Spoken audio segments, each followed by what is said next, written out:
So today I'll be going over the Facebook columns that I use and the metrics I use, how I read them, what decisions I make based off those metrics, and so on. And this account, for example, in the last 7 days, we've spent almost $29,000 at a $24 CPA, and the client has netted almost $30,000 in net profit. So let's just get right into it. We have campaign, delivery, budget, amount spent, purchases, cost per result, CPM. I'm just going to kind of fire through these and you can pause and copy them, but I will be going through each one individually as well. So after CPM, we have reach, frequency, unique outbound CTR, unique outbound clicks, cost per unique outbound click, AOV, CVR, hook rate, hold rate. That's it. That's all I care about. And the most important metrics I use is amount spent. How much have we spent? What's our cost per purchase? Are we hitting our CPA goal? How much is it costing to acquire customers for this business? And then frequency. Do we need ads that are hitting a bigger audience? And I'll go way deeper into frequency and how that works. But these three are the most important that I look at whenever I make high-level decisions for actually changing budget, right?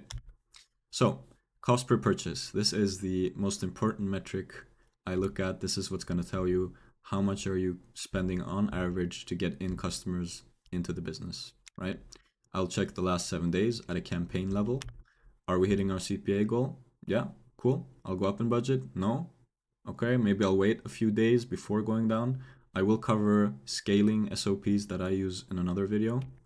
And based on that, either we go up and down budget, and now frequency. So frequency is also, I'll check it in the last 7 days.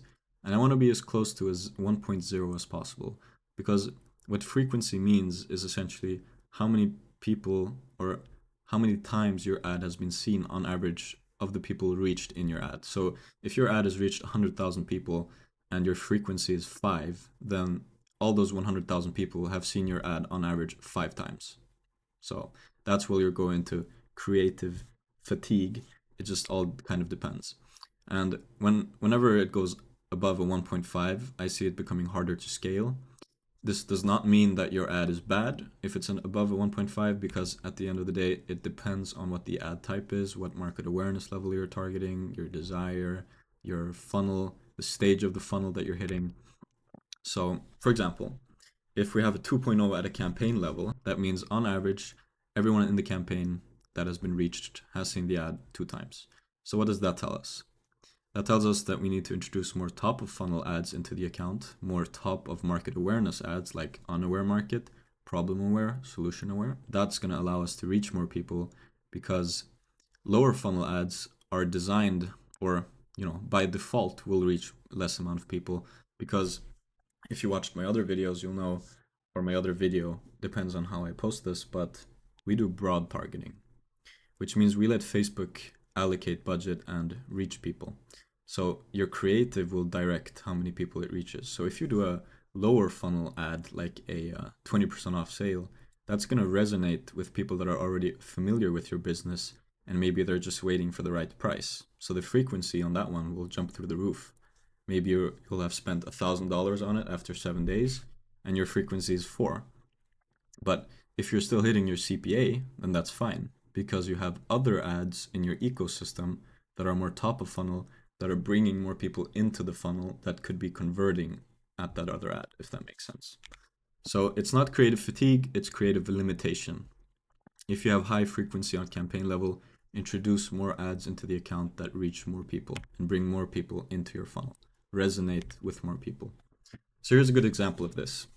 I can't show any of the names because I don't want to expose this client's ad names or anything like that. I can't show you any ads either. But on the right side, the red boxes are top of funnel ads that have been hitting very nicely for us and are hitting CPA targets. And as you can see, frequencies are below 1.5.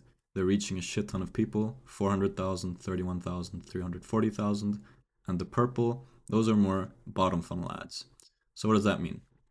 That means, like I said before, they're reaching people that are already inside of the funnel, and they're above a 2 in frequency, some of them.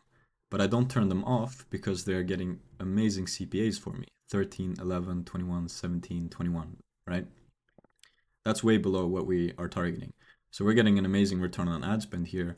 And Facebook is bringing in people with these ads that are more top of funnel, like problem, solution aware, unaware. and then converting as well here. And they're still converting here as well. But this is just an example of what a good ecosystem looks like. So if you have ads in your account and you're seeing this video that are above a 2, don't necessarily turn them off. Ask yourself, are they hitting my CPA goals? If they are not, then sure, turn them off. If they're taking a bunch of spend, high CPA, again, turn them off. CPA is what dictates your overall performance and how you're acquiring customers for the business. So that's frequency.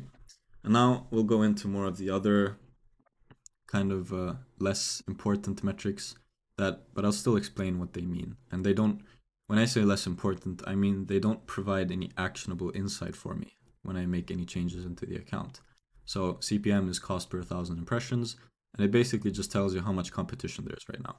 So let's assume you're averaging a $24 CPM over 2 weeks, and then all of a sudden it jumps up to 30 or 40. That just tells you, okay, either a new competitor has entered the market, or maybe Black Friday is live, everybody's running a sale that's also in your niche, in your market. That's kind of just all it tells you. It doesn't give you any actionable data, it doesn't matter. CPA is still the king. This just tells you that. So if you have a $100 CPM, it doesn't matter. Are you hitting your CPA? That's all I care about. Click-through rate.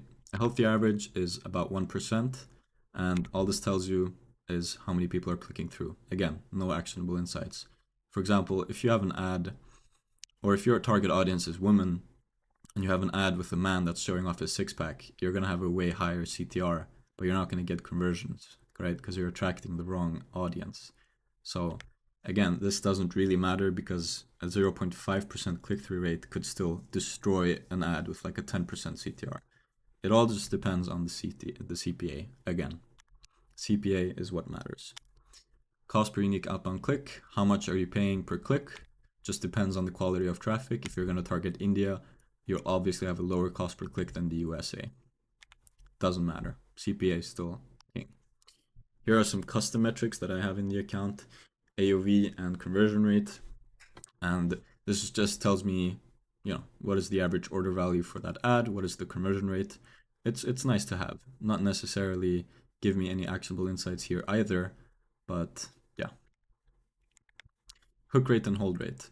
How many people are stopping their doom scroll session to watch your ad, right? The first 3 seconds.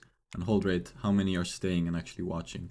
So for this particular one, that's a crazy hook rate and a crazy hold rate, because 30% of people will stop their doom scrolling to watch the first 3 seconds, and 39% of those will actually fully watch the ad, right? And here's real quick how you can do the hook rate and the hold rate.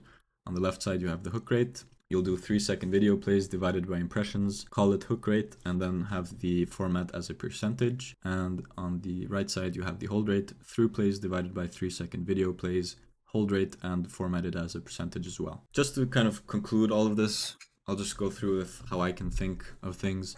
And like I said, I'll check the last 7 days. Are we hitting our CPA or not? Will I go up or down in budget? How much have we spent? And what does our frequency look like? So to give you an example on some data that you could read from this type of thing. First of all, you always want to compare your ad set level metrics to your campaign average metrics. Let's just say our campaign average hook rate is 10%, and now these ads are hitting over 30%. That tells me I've hit an above average hook. So maybe I'll use the same hook in the future, the same hook style. It just gives you insight on that hook specifically.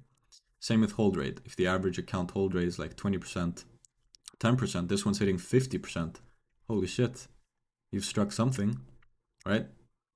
You always want to analyze and learn. You don't need to do, so that would be the only actionable insight in that sense, is that you can create more and better ads based off this data, as long as you always compare it to your campaign level average, because then you know, are you doing better than your average? If the hook rate here were a 5%, obviously that's not as good. Before we wrap this up, I just want to be clear, I'll never sell you any bullshit courses or any mentorships. That's not what I do. And if this video helped you out, I'd appreciate if you left a like, a quick comment saying hi, and hit that subscribe button if you want to see more content like this. And if you don't want to learn all of this stuff by yourself, but you're looking to scale your brand, then we can have a chat. You can book a free call with me through the link in the description, and then we'll see if we're a good fit for each other. See you in the next one.